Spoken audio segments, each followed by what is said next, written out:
Now, the Belarusian migrant crisis has been going on for some time now, and the certainly if you look at the BBC and a lot of our British reporting, the real problem is with the Belarusian side busing or shipping migrants to the border to threaten the integrity of the Polish border, the integrity of the European border. That is certainly true.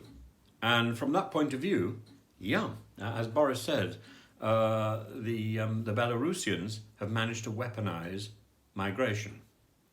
It's not the first time it's happened. But this is a concerted effort to use human beings as weapons. But at the same time,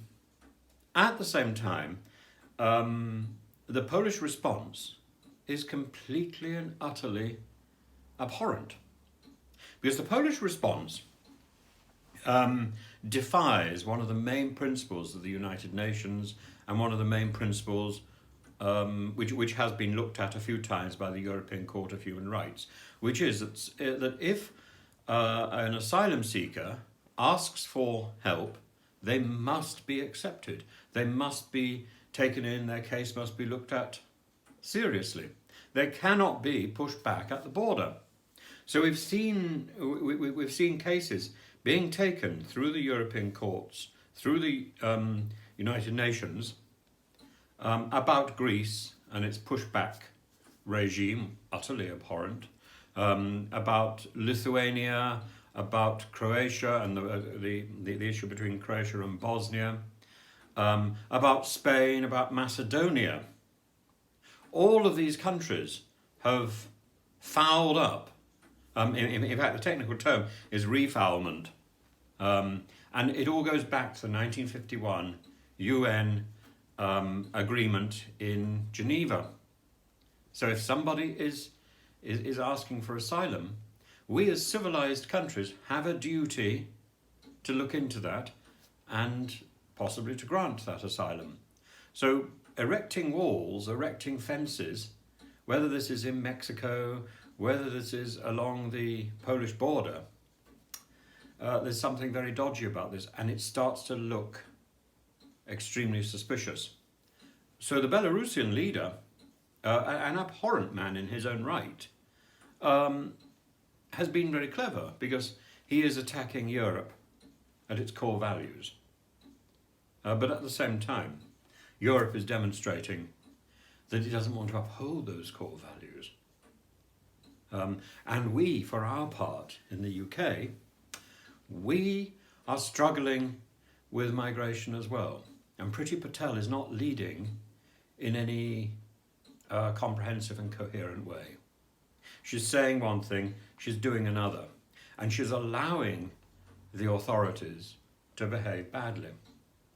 And now we've got the issue of a boat sailing from Calais across the English Channel, and the police in Calais looking on, smugly looking on, while these migrants get into a boat and die. It is inhuman that this can be happening on our border. It's inhuman. And it's inhuman that we are not doing something about it. Anybody in those boats could be an authentic refugee. They need to be processed properly. So Priti Patel, as we know, loves headlines, and she loves to conjure up a new headline, generally by routing through somebody else's paperwork and putting forward a new proposed law which she has no intention of following up. Putting forward extraordinary ideas that she's going to process migrants in Albania, for example. This is not only insulting to the Albanian government, which made a valid offer, as I explained the other day, as I explained weeks ago, made a valid offer to help process migration from Afghanistan, and it was ignored by the British government.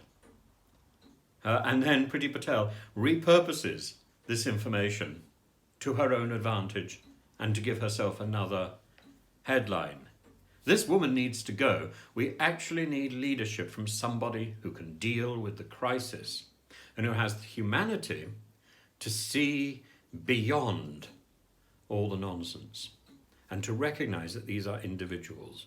I'll come back to this again. But in the meantime, please do follow my channel and do ring the bell and let me know what you think about this whole issue, and let me know what you think about France and Britain ping-ponging migrants between them. What do you think about the migrants on the Polish border? If you yourself have been affected, I'd love to hear from you. Bye-bye.